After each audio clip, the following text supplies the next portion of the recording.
Voilà, il est 13h02, nous revenons sur le plateau du ZCL. Je vous l'ai dit, c'est notre entrée. Iman est là, bonjour Iman. On a déjà reçu Georges Calix comme politologue avec lui. On a un petit peu défriché le terrain. On va recevoir Gilles Casimir qui est déjà là. Bonjour. Bonjour à tous. Merci d'être là. Et Didier Détouche avec lui. On va faire un petit peu le point sur la deuxième partie puisque la situation est compliquée en France, mais en Guadeloupe, elle n'est pas moins compliquée. Et on va en parler. Avant, on revient à l'actu avec Iman. On va parler de cette centenaire qui a été célébrée à Sainte-Anne. Donc, Madame Lucien Douteau, entourée de sa famille et des élus, des habitants, elle a reçu un vibrant hommage, symbole de mémoire et de transmission. C'était un moment d'émotion qui a permis de rappeler l'importance de nos aînés et de les célébrer comme étant des vrais piliers de la communauté. On voit un reportage dédié à cette dame. Nous là, pour honorer un centenaire. Madame Douteau, Anaïssa, dit Mayenne. Et madame là, ça, son madame, il faut nous passer là absolument. Et entrer à honorer, je là, de fêter 100 ans, ça belle pour moi, le conseil municipal là. Et donc, en cas précisé que 16 centenaires à Sainte-Anne, quand manquez nous encore 3. Donc, c'est dire que toujours dans la campagne, c'est le monde qui bien boire, bien manger. Eh bien, vous avez vu? Elle a préféré de faire des bisous. Mais c'est parce qu'elle m'a vu, c'est parce qu'elle m'a vu. C'est pas bisous pour ça, hein? Pour moi, tout ce qui compte, c'est l'amour. Que de l'amour. Je ne peux rien dire de mal sur ma maman. Elle m'a toujours aidé. Aider quelqu'un, c'est pas question de l'argent, machin, comme ça. Aider quelqu'un, c'est beaucoup d'amour. Beaucoup d'amour vaut plus que gros cases, gros l'argent, gros bras. Et c'est tout ce que je retiens de ma mère jusqu'à présent. 13 timons, pratiquement près de 100 arrière-petits-enfants et arrière-petits-enfants. C'est une grande famille, c'est une famille qui croisait. Et ni les Palis, les Luites, les Douteaux, on dit toutes ces familles-là, qui rassemblaient, eh bien, c'est aussi un message aussi pour la famille, en famille unie. Et son exemple, et non c'est, je crois qu'en 2 ans encore, il y a 100 ans. Donc, c'est une famille qui a vécu longtemps. Et donc, ça, c'est intéressant. Et ça va tuer pas le monde. Tu es sensationnel. Tu es ma couverture, maman. Je ne puis t'oublier. Magnifique, voilà, des piliers de la communauté sainte-anaise. On va parler maintenant de la journée porte ouverte qui a eu lieu au club Banello, un club de basket qui a organisé cette journée. Ce samedi, initiation, animation, stand, information, tout était autour de cette activité, un moment de partage. On voit un reportage qui permettait de recruter de nouveaux adhérents pour la nouvelle saison qui démarre. Nous sommes devant la place de la mairie à Pointe-à-Pitre et nous sommes là dans le but d'organiser une journée porte ouverte afin de permettre à la population pointoise et même aux alentours de découvrir le Banello, ce que c'est le Banello, qui nous sommes, comment nous sommes ensemble à vivre notre sport que nous aimons, qui est le basketball. Eric Rima, il a été de notre première équipe formée. Hein? Et avec lui et avec les autres aussi, ceux qui ont suivi, nous sommes arrivés au sommet du basket guadeloupéen. C'est nous qui comptons jusqu'à maintenant le plus grand nombre de titres de champions. Et on continue. Et on voudrait continuer. Tout part de mon père. Hein. Ça part, c'est grâce à lui que je suis dans le monde du basket, que je fais du basket aujourd'hui. C'est lui qui m'a mis dedans, c'est lui qui m'a... Voilà. J'ai toujours aimé le basket. À chaque fois, je voyais ma famille jouer. Ça m'a intéressé. J'ai fait une année d'essai avec la catégorie au-dessus de mon âge. Et j'étais plutôt bon, j'ai aimé, du coup j'ai continué. Mais voilà, mon but serait plutôt jouer en France, pouvoir gagner ma vie avec le sport. À l'époque, je rejoins le club du Banello suite à une démarche de la correspondante actuelle qui m'a demandé de venir.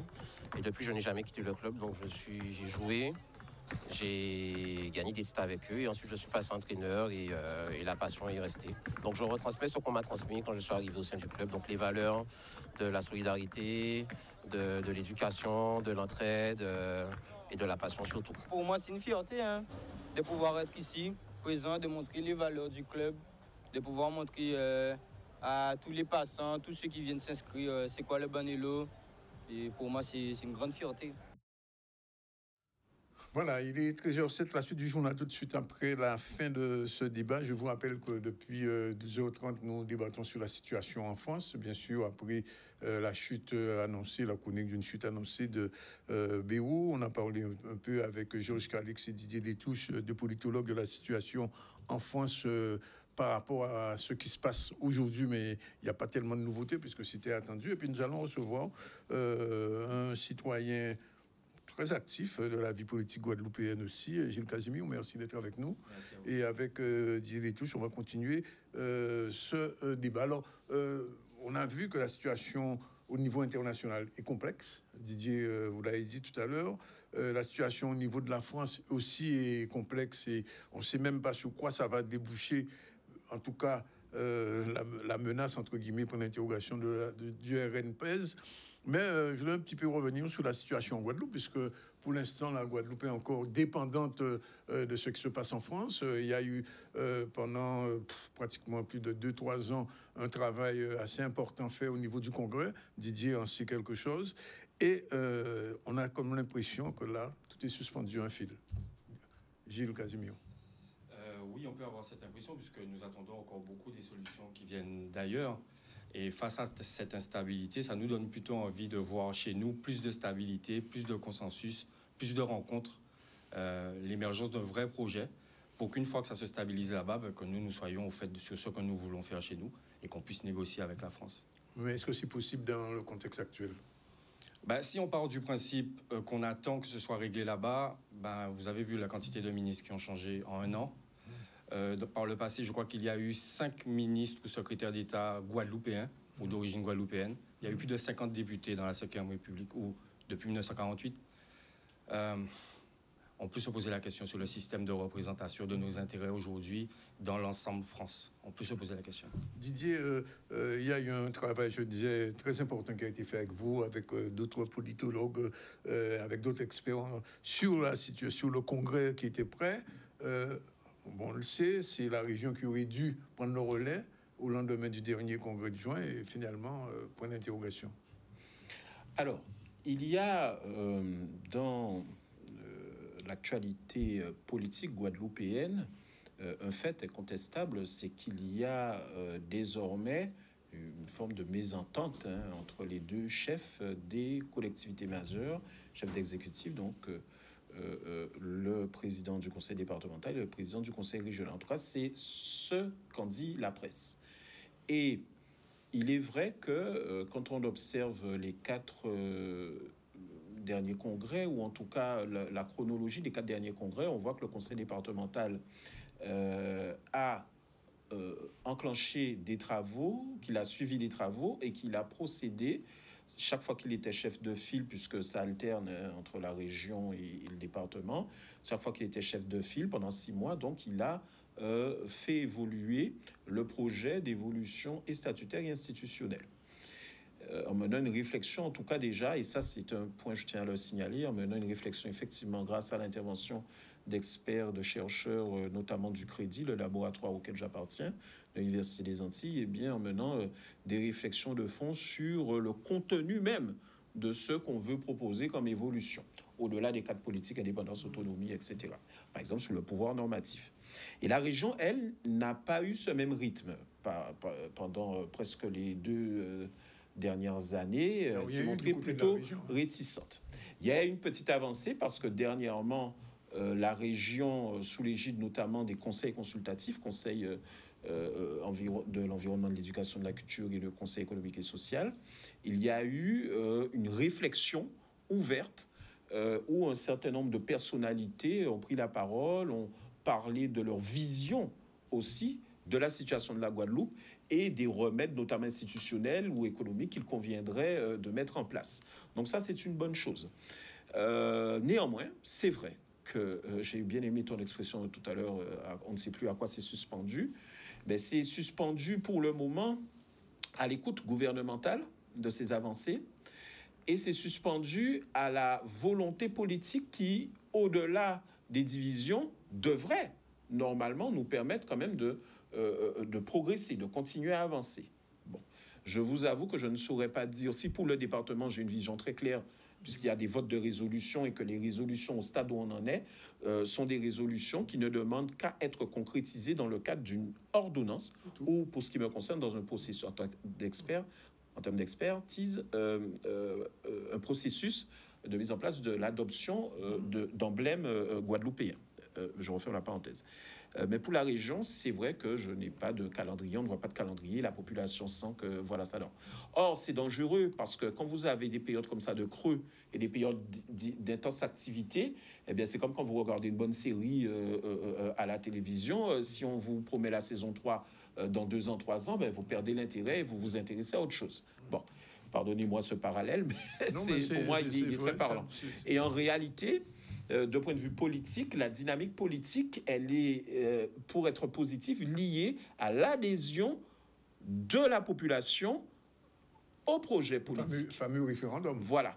Et c'est là aussi où le bas blesse, c'est que même parmi ceux qui font avancer le projet au niveau du Congrès des élus quand il est dirigé par le département, donc bien sûr la majorité départementale notamment, mais quelques élus régionaux aussi, hein. Il y a pas mal d'élus de la région qui suivent très bien la dynamique départementale de Guy Losbar. Il y a une question posée qui est celle de oui, mais est-ce qu'il ne faut pas définir un vrai projet guadeloupéen avant de procéder à des réformes institutionnelles? Question de bon sens, bien évidemment.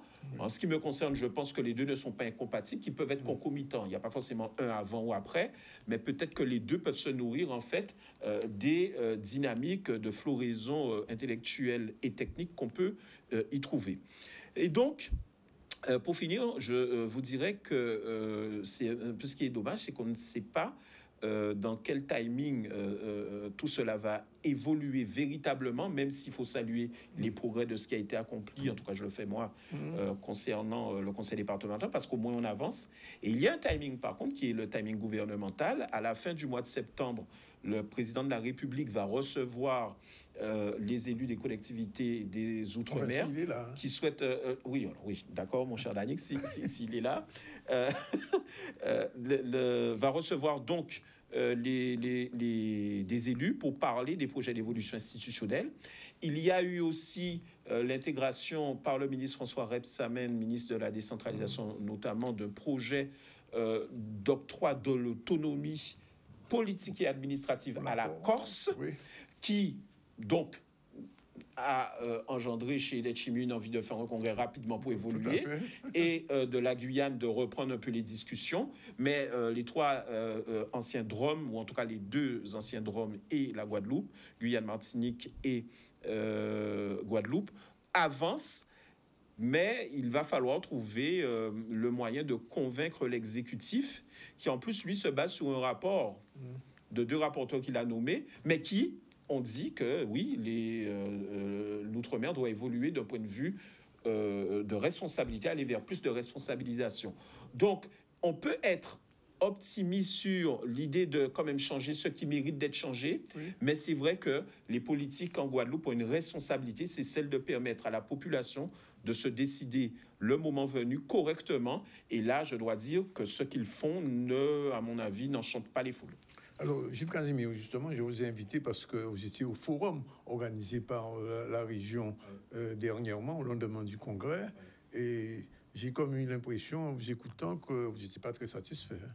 Oui, alors, déjà, nous sommes invités, puisqu'il s'agit de rencontres citoyennes. Donc, que ce soit le congrès d'avant, à l'initiative du département, ou cette fois-ci à l'initiative de la région, nous n'avons pas reçu d'invitation. Nous nous y sommes rendus. C'est déjà pour bien démontrer que c'est ouvert à tout le monde. Ensuite, il n'était pas prévu non plus que je prenne la parole. Alors, c'est vrai qu'on n'a pas trop compris, en fait. Il y a beaucoup de choses qu'on n'a pas compris.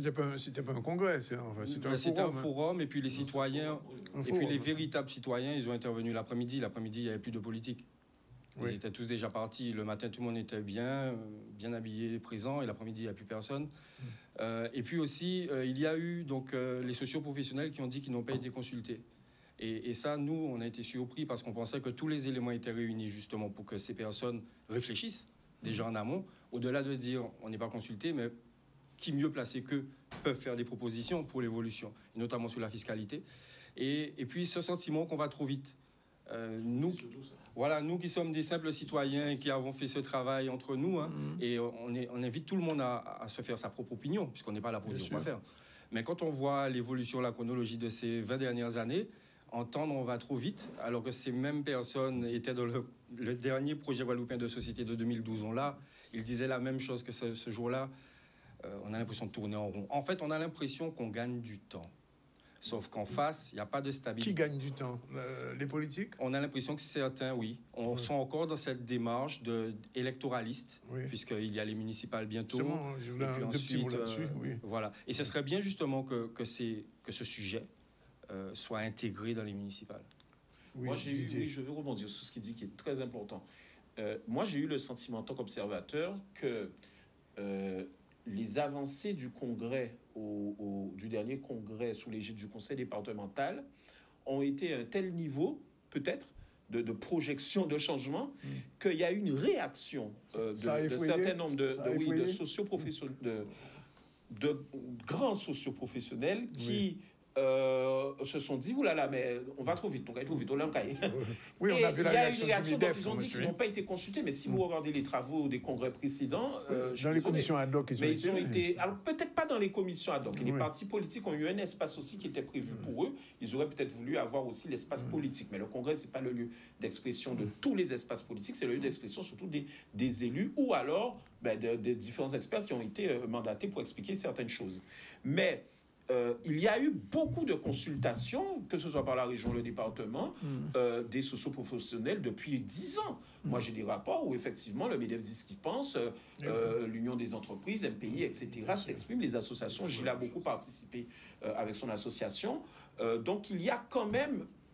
Il y a vraiment de la masse en termes de réflexion critique, en termes de propositions. Il y a eu des bicaparoles aussi, je crois. Il y a eu des bicaparoles, il y a eu des jeunes qui avaient instauré leur propre système de bicaparoles depuis 2009. Ils prennent Bon, il y a quand même matière, mais il manque singulièrement une forme d'unité pour un changement. Et c'est là où je dis, attention, il ne faut pas forcément vilipender certains élus qui jouent leur carte politicienne. Et là où je trouve que c'est dommage, c'est quand c'est une carte personnelle de rivalité. Mais quand c'est une carte de politique, les politiques font ce qu'ils ont à faire, quelque part. Mais par contre, ils ont le devoir sur une question si importante, de dire si oui ou non ils sont unis et si oui ou non ils vont trouver le bon espace pour expliquer à la population ce qu'ils veulent et montrer que ce que la population souhaite est dans ce qu'ils veulent. Et ça, on n'a pas encore trouvé ça. Alors, Didier, tu as dit quelque chose, c'est un mot qui est nécessaire aujourd'hui en Guadeloupe, unité. Alors là, on va déborder un petit peu du cadre des politiques traditionnelles, parler un petit peu du mouvement indépendantiste ou nationaliste guadeloupéen, qui est complètement éteint, enfin, visiblement, et je le dis en toute responsabilité, qu'on n'entend rien. C'est-à-dire qu'il y a une volonté de changement du côté institutionnel du conseil départemental, moins de la région, on l'a dit, mais du côté des nationalistes, à votre avis, pourquoi ce silence? Il faudrait peut-être leur poser la question. En tant qu'observateur, je pose la question en tant qu'observateur. Vous savez, aujourd'hui, moi, c'est quelque chose que je constate dans le monde de l'entreprise, dans le monde associatif, dans le monde politique. L'intérêt supérieur, le sens supérieur. Quelquefois, nous sommes encore dans des individualités, dans des recherches de reconnaissance personnelle ou de lumière personnelle. Et c'est vrai que quelquefois, il y a des mouvements, et puis il y a des crises de confiance, et puis il y a toujours l'humain derrière tout ça. Sauf que derrière, il y a un intérêt qui est plus grand. Et il y a d'autres choses encore derrière ça qui nous inquiètent, c'est que il y a encore la propagation de peur. Peur du changement? Peur du changement. On a encore peur du changement. Oui, j'ai vu des messages passer dans certains groupes de socioprofessionnels très inquiétants, où on parle complètement, on parle de retour à l'indépendance, on parle de plus de pouvoir, 73, on n'a pas encore tout exploité. En fait, on réalise que quel que soit le niveau des personnes, les niveaux d'études, en fait, on n'est pas toujours au fait de ce que c'est vraiment l'évolution institutionnelle et statutaire. Chacun y va de ses croyances. Et c'est vrai qu'il n'y a pas assez de pédagogie, malheureusement, sur ce sujet-là. Et ceux qui essaient de faire la pédagogie sont pas forcément les mieux outillés, comme nous-mêmes. Donc on fait avec ce qu'on peut, ou bien on sollicite le KJ ou le crédit ou d'autres, mais il n'y a pas cette volonté de tous avoir le même niveau d'information pour qu'on puisse se projeter ensemble. Oui. Donc ça signifie, si je résume un petit peu ce que tu dis et la situation, c'est que aussi bien pour l'autonomie que pour l'indépendance, on est dans le recul ou dans peu d'avancées. On est toujours dans la confusion. Dans la confusion. Comme dit Gilles, on est toujours dans la confusion de ces deux concepts. On est dans une vraie peur, panique. Moi, de ce que j'ai vu, personnellement, j'ai été très surpris parce qu'il y a des personnes qui, après le congrès, 2 ou 3 jours après le congrès, quand on a lu les délibérations, se sont dit, ouh là là là là, 64, mais c'est 64 ans. Oh là, Loukaï, oui, c'est bon. C'est l'indépendance. Et voilà. Et les gens, en plus, malheureusement, ont du mal à faire la différence. Alors, nous, on travaille beaucoup sur ces questions-là, notamment moi, sur le statut de le Fred Reynaud aussi, sur le statut de la Nouvelle-Calédonie, le statut de la Corse, le statut de la Polynésie, le statut de la Guadeloupe, de la Martinique, pardon. Mais les gens, en fait, on a l'impression qu'au niveau de la population guadeloupéenne, on ne comprend pas totalement ce que ça veut dire. Même les élus, comme je suis toujours sans langue de bois, même les élus, à mon avis, certains d'entre eux en tout cas. Par contre, il y a 2 phénomènes qui viennent, en fait, limiter la volonté de changement. Je mets de côté la peur dont tu as parlé, qui va aussi bien chez les institutions avec une partie de la population. Je note qu'il y a quand même certaines personnes, quand on écoute à la radio, le répondeur, etc., tout ça, on voit qu'il y a quand même des gens qui se disent, bon d'accord, ben allons-y, tant qu'à faire. Mais il y a 2 phénomènes. Il y a d'abord le fait que les problèmes que vivent les Guadeloupéens au quotidien oblitèrent totalement l'envie de changement. Eux, ils ne veulent pas un changement, ils veulent une très nette amélioration de la vie immédiate de leur quotidien. Ensuite, il y a le clientélisme politique. C'est-à-dire que la dynamique qui est enclenchée pour le changement est vraiment liée à la place qu'occupe notamment le GUSR, surtout au niveau politique, au niveau guadeloupéen. Donc il y a de l'activisme, du militantisme, il y a un effort de construction au niveau institutionnel, mais il n'y a pas forcément un écho suffisant auprès de la population. Et je voudrais juste terminer en revenant à ce que tu posais comme question tout à l'heure. Je vais peut-être te surprendre, Danick, mais te titiller aussi un peu. Mais en fait, pourquoi est-ce que les organisations nationalistes ont, à mon avis, du mal en ce moment à s'exprimer? Bon, je trouve que l'ANG arrive toujours quand même à avoir un certain discours et sous les réseaux sociaux à avoir une forme de propagande, mais dans le bon sens du terme. Politique de présence, voilà, c'est mieux, politique. C'est qu'en réalité, de nos jours, beaucoup de citoyens guadeloupéens, en particulier des jeunes, sont devenus anticolonialistes, mais sans passer par les structures politiques qui faisaient de longue date l'éducation à des revendications d'indépendance. Et donc, on peut aujourd'hui être anticolonialiste, dire exactement ce que toi tu dis très souvent, que la Guadeloupe est une colonie, mais en même temps ne pas aller vers une revendication d'indépendance. Et d'ailleurs, je vais te répondre directement là-dessus. La question du drapeau prouve bien ce que tu dis, c'est-à-dire qu'on peut adopter le drapeau national guadeloupéen sans être pour l'indépendance. Exactement, c'est un très bel exemple. Aujourd'hui, il y a des touristes qui mettent ce drapeau sur eux. Tout à fait. Donc, non, c'est pas... On le vend même aux États-Unis. Tout à fait. Alors, j'en profite pour dire, parce que j'ai travaillé sur ces questions-là, mais j'en profite pour dire à nos concitoyens que, comme je le disais au niveau du comité des experts, bon, si je prends moi à titre personnel, j'ai toujours bien aimé les couleurs du drapeau, et comme d'autres, je trouve que c'est un drapeau, voilà, même s'il ne ressemble pas à Suriname, mais j'aime bien. Mais en réalité, déjà, mon rôle en tant qu'expert, c'est de permettre qu'on puisse faire des choix qui soient démocratiques, c'est une chose, et surtout, d'un point de vue légal, en réalité, et à moins de s'en émanciper, mais d'un point de vue légal, on ne peut pas adopter un emblème régional qui soit lié à une cause indépendantiste ou nationaliste.